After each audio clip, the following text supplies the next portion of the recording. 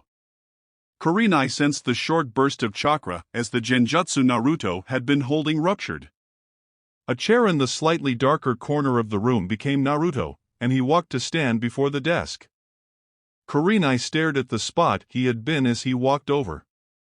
Go back and do the same thing again. Now. He just looked back. Why? Because I should have spotted your disguise in seconds and I didn't. He just kept looking at her with no emotion detectable under the hood of his cloak. The single blue eye just stayed open and looked into her red ones. Naruto, please oblige her request. She is a master of genjutsu, and could be helpful to you in future. Hi Hokage-sama. There was no sarcasm, irony or exasperation in that voice. Just a cool acceptance of an order. Look away please. They did. A few seconds later, she looked back, looking for the tells in his genjutsu. Okay, the shadows are a little off, and the chair is, no the floorboards, the chair. Why can't I focus on it properly? She walked closer and crossed her fingers. Kai.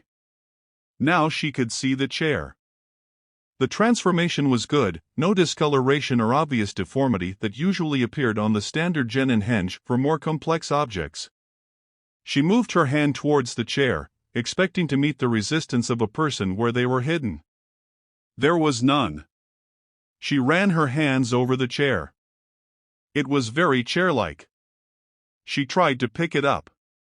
It was definitely not chair-heavy. She backed off as he transformed back out again. Your hands are very gentle, they felt nice. She wasn't quite sure what to make of that. What exactly had she been touching? How did human chair transformation affect the biology of what went where? Probably best not to ask. A solid transformation henge is a high-level skill. Interesting genjutsu, it makes it hard to focus on you. I guess you can't use it whilst moving? He nodded. It's clever. What would you do if someone called you on it without giving any indication they knew? Escape, or die. What? I'm not built for protracted fights.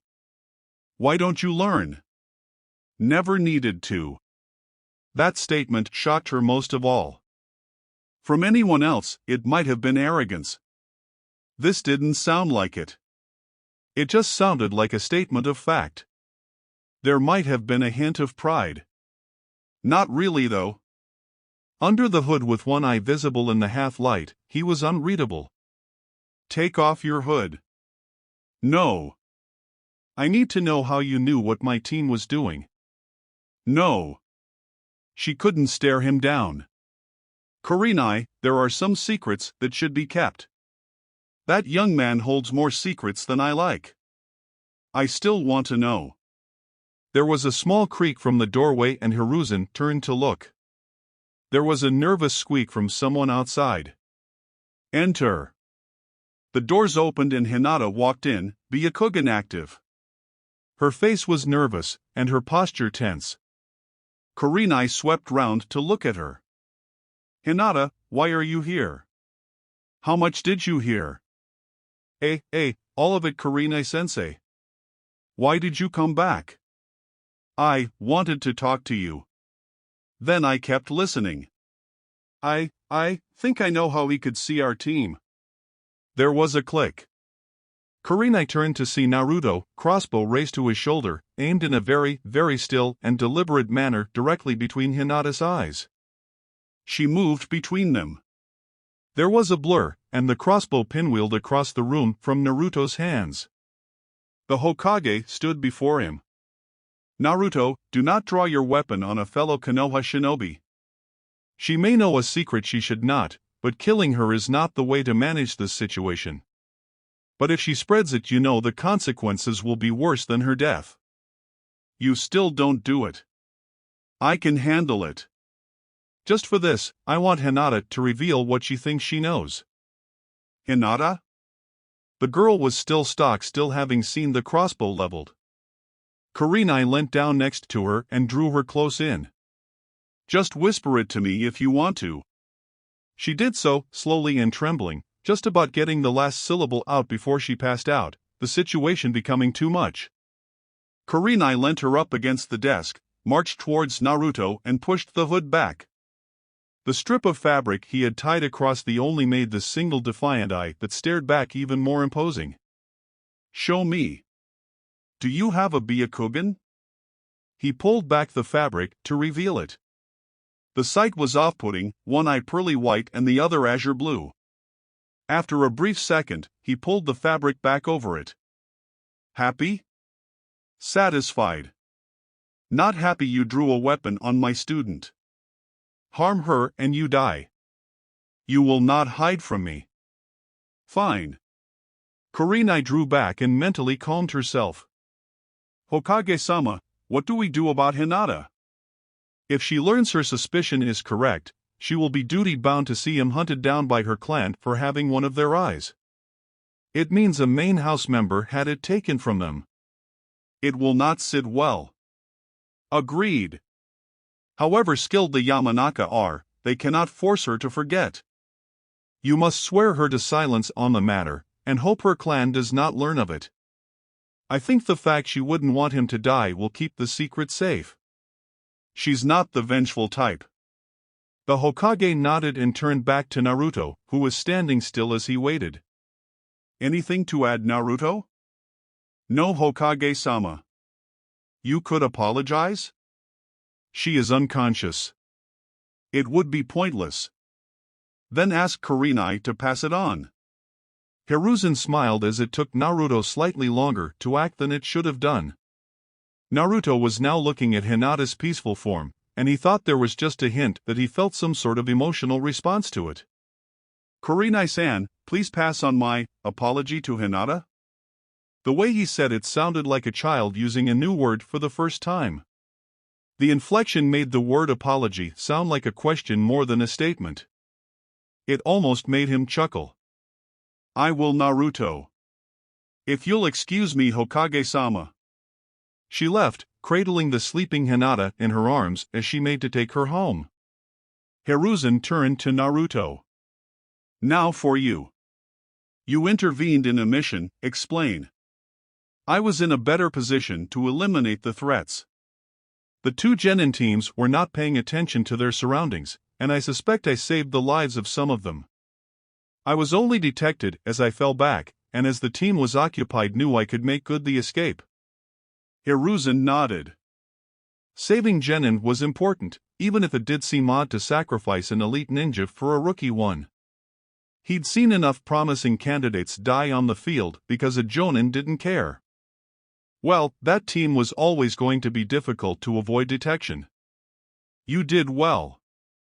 However, draw a weapon on another of your fellow shinobi again and it will be your arm instead of your bow. Understood? Hi, can I go? How do you feel about Hinata? There was a pause. I don't feel anything, although I would have preferred not to upset her. It was unnecessary. So you do feel sorry? If that is what sorry is. Embrace the feeling, Naruto. When Kurenai examined your genjutsu, did you feel anything about it? Her assessment of my skills was filled with praise. Is that good? If it was correct, which I feel it was. So you are pleased with the result? Yes. Happy? Proud? if that is what they are. I've only ever felt the feeling when I have successfully completed a mission. Embrace that as well, Naruto. Emotion is what makes us human as well as shinobi. I will try. May I go now? You may. He puffed on his pipe as Naruto went out through a high window into the dark. He was startled by the fact he had been prepared to kill Hinata to keep the secret. The fact was, eventually news about Naruto was going to spread amongst the teams. He couldn't avoid detection forever. Naruto slid in through his perpetually open window to his home. The house was chilly, the fall of night cooling the air so that his breath slightly misted as he breathed. There were no lights on, no indication he was in. He surveyed his apartment again. A small room, an all-in-one kitchen, living room and bedroom, with a bathroom tucked neatly into a corner. He sat on the bed, the sheets still made from when whoever had got the apartment ready for arrivals still made neatly. He didn't sleep on the bed, he didn't really need to. Still, sitting on the firm mattress was preferable to the floor for a few hours. He shut his eyes and folded his arms as he considered the words of the Hokage again. Was he happy that his henge and genjutsu were judged well by a fellow shinobi? Certainly it was vindication of his skills, and although not nearly as potent, it was similar to how he felt when a well-laid plan came to fruition, usually in the form of a crossbow bolt to the cranium. He considered his life in a logical fashion, using the time en route as a datum. Upsides: more time outdoors, more mission freedom, justification of skills by superiors, net wealth gain in apartment and mission fees. Discovery of new things. New avenue of interest to explore and learning to map experience to emotion more logically. Downsides: people everywhere. Peers illogical and loud. Lack of training by Lord Danzo. That last thought caught him unawares. Certainly not having a sensei, and sharpening the skills he already had was gratifying, and he was learning much about the other forces Konoha had to offer. But still, why did he feel the pressing need to talk to his former master? Maybe he could. He hadn't been explicitly forbidden after all. The whispering sound of his cloak was the only noise as he left the apartment in search of answers. The wall was fairly easy to get around, it could be walked over, moved under using any number of the tunnels he knew, in some cases even walked through. Out into the country, he took the long winding route designed to throw off pursuers, even though his Byakugan told him none were present. He found the hidden entrance and performed his knock. A hatchway opened, and he slipped inside. The guard didn't need to look at him, and gave a brief nod to him as he walked past. Each route member had a unique knocking code that identified them to the entrance guard. The guard knew every knock. He moved down the long shadowy corridors as if he had never left, the twisting tunnels confusing to anyone but someone who knew the layout. A fair portion of recruits simply didn't make it as they became lost in the labyrinthine structure. The genjutsu up on parts of it didn't help people either. He found the door and did his knock again. Enter. It was as if he had never left. The door opened and he walked inside before kneeling. Lord Danzo. Naruto. I can't say I haven't been expecting a visit from you. I wonder if you can tell me why. You may stand, you're not technically part of Root anymore. Naruto was quiet for a moment. I was meditating on the events of previous weeks, and the missions I have undertaken under the Hokage as you taught me to do for all my missions. Anything that required your skills? Just the one. Ambush by an IWA team, killed 3, and left 1 for interrogation. Then there were problems. I was spotted by the Hyuga on the team. Ah, young Hinata. Shy girl. She must have discovered your eye. Yes. It happened within sight of the Hokage and her sensei, so she is bound by trust. That is unfortunate. Have you got a cover story prepared? Yes. I hope the issue does not arise again and just have to avoid using the eye when I am trailing a team with a Hyuga. A wise choice. Continue with where you were going? I was considering the pros and cons of my current situation, and one of the downsides I found was that I wasn't being trained by you. Or anyone, for that matter. I should have a teacher, as I still have skills to learn. I don't know why I thought it should be you, given I am no longer root, and you cannot be seen to be training me. It is illogical, yet I cannot shake the thought. Danzo's face remained impassive, and looked Naruto in the eye with his own. Have you been feeling emotions? Now that you are not root, you should cultivate them. I remember having them, years ago. I don't have that luxury now. I felt pleased that Kurina Yuhi thought my genjutsu was good, and felt wrong after I threatened to silence Hinata before fellow shinobi. I think these were happiness and regret, but I don't know. I don't think they would be good to have on missions. Danzo nodded and knelt down next to the shorter Naruto, placing a hand on his shoulder. It is all right, Naruto. What you feel currently is that you miss me and my training. It is natural, even if 2 months ago I would have scolded you for it. I miss your services, but I cannot train you now. I have taught you all I know about stealth in all things, and you have surpassed me in that. What you need is a sensei who can teach you more of the subtle arts of death. A poison specialist maybe, or someone who can teach you a bit more taijutsu. In your new role, it may not be long until you find shinobi who will be able to detect you even if your stealth is perfect. I wish you good luck. Naruto nodded, and wiped his cloak over his eye instinctively.